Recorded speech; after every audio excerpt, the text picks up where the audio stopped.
Yeah, hi there. These comments are for Allan, and this is Michael, the founder, owner, and the materials writer for the 7-step system to pass the TOEFL IBT. And I'm going to go ahead and answer your email now. So you say, as you probably know, I got 85 on the TOEFL IBT in the end of September, reaching my previous goal that was to get at least 80. Congratulations. So you did that in a period of 3 months. And then you said you're focusing on reaching 90 to apply for a PhD in Canada.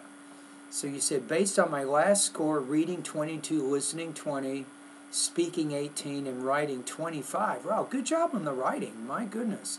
I'd like to know your opinion if I should continue studying vocabulary section, which I put a lot more emphasis on since I've started to use your course, or could I just focus on speaking my lower score, continuing to stay in touch with English by reading and listening? Okay, here's what I recommend there. Vocabulary is like a circle. There's really no beginning or end to that. You should keep recycling and keep restudying those words a little bit, as you're working on other things, but go right ahead if you want to start focusing a little bit on speaking. I'm guessing you have some pronunciation problems you're trying to solve. You probably have some grammar and some language issues you also want to solve, and maybe you even want to work on organizing your ideas a little bit more. So I would say, don't totally get rid of your vocabulary study, but you can certainly emphasize other things.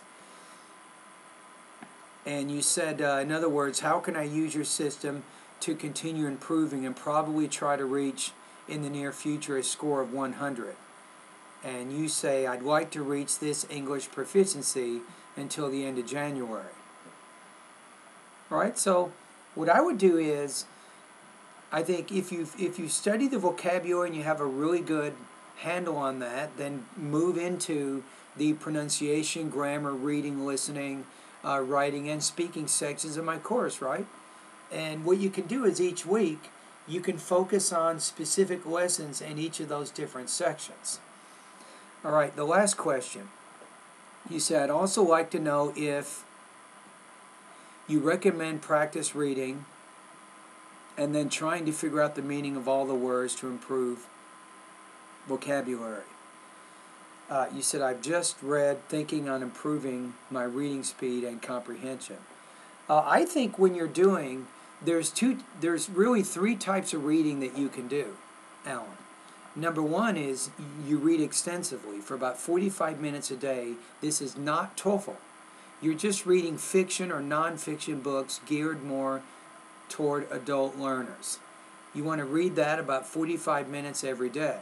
Now, another type of reading that you can do is what's called speed reading.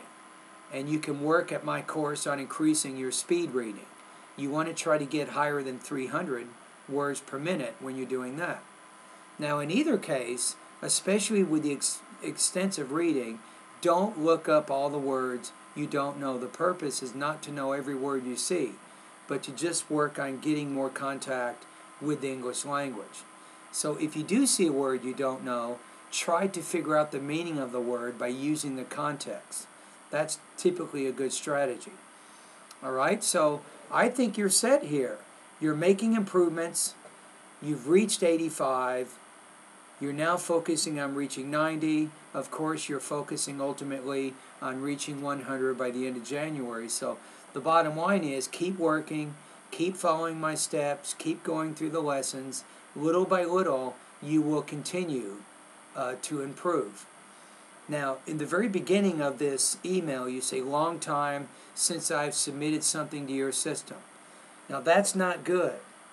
Don't wait 4 or 5 days without studying at my online course. You want to study on a regular basis each day. This is going to be very, very important for you.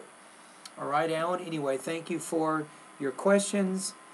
Keep working, hang in there, and all the best to your high-scoring TOEFL success.